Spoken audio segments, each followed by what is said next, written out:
उल्लंघन करके जो कुटिया के अंदर आएगा, है आन उसे ये लक्ष्मण का, वो यही भस्म हो जाएगा। ए पवन देव तुम साक्षी हो, पक्षी गणों गवाह हो तुम, मेरे इस धर्म की नौका को ए सूर्यदेव मल्ला हो तुम। जय श्री राम, जय श्री राम। हो गया वो काटे। महाराजा लंकेश्वर पधारते हैं, जो ही कुटिया के अंदर प्रवेश करना चाहते हैं, पर वह रेखा के माध्यम से अग्नि प्रज्वलित हो जाती है। रावण भयभीत होता है, पीछे हट जाता है। श्री सीता जी से निवेदन कर रहे हैं, हम दशरथ जी के आदि भिखारी, भिक्षा देहो मोहे जनक दुलारी, धर्म नहीं करके दूसरा क्या देखा दर्पण में, मात पिता को रोते छोरा बन बन भटका वन में, तो दया धर्म नहीं मुखरा क्या देखा दर्पण में।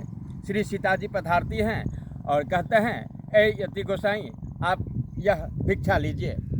रावण लंकेश्वर श्री सीता जी से कहते हैं, ए तपस्विनी मैं ये बंधी हुई भिक्षा नहीं ले सकता, यदि तुम्हें भिक्षा ही देना है तो इस रेखा से बाहर आकर के दो।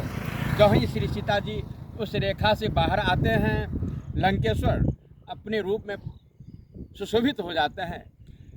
ए तपस्विनी यति के मत धोखे में रह, मैं ही लंकेश हूँ, क्या इस तपस्वी के साथ वन वन भटक रही हो, तुम मेरे साथ चलो, मैं तुम्हें अपनी पटरानी बनाकर रखूँगा, लंका की तमाम रानी तुम्हारे चरण की सेवा करेगी। ए जति गोसाई आप दुष्ट की नाई वचन क्यों बोलते हैं। श्री सीता जी को लंकेश्वर रथ पर आरूढ़ कर लेते हैं। इत उत चितय स्वान की नाई, रावण की वह दुर्दशा थी जिस तरह कुत्ता की भांत रावण की गति हो गई थी। श्री सीता जी को रथ पर आरूढ़ कर आकाश मार्ग में चल देते हैं। इधर जटायु रोती विलाप करते हुए श्री सीता जी को अवलोकन करती हैं। जटायु रावण से संकेत करते हैं, रे रे दुष्ट खार किन होई, ऐ दुष्ट तुम रथ क्यों नहीं रोकते हो, खड़ा क्यों नहीं हो जाते हो। रावण मन में अनुमान करता है कि मैनाक की खगपति हुई, क्या मैनाक पर्वत है या पक्षियों का राजा गरुड़ है।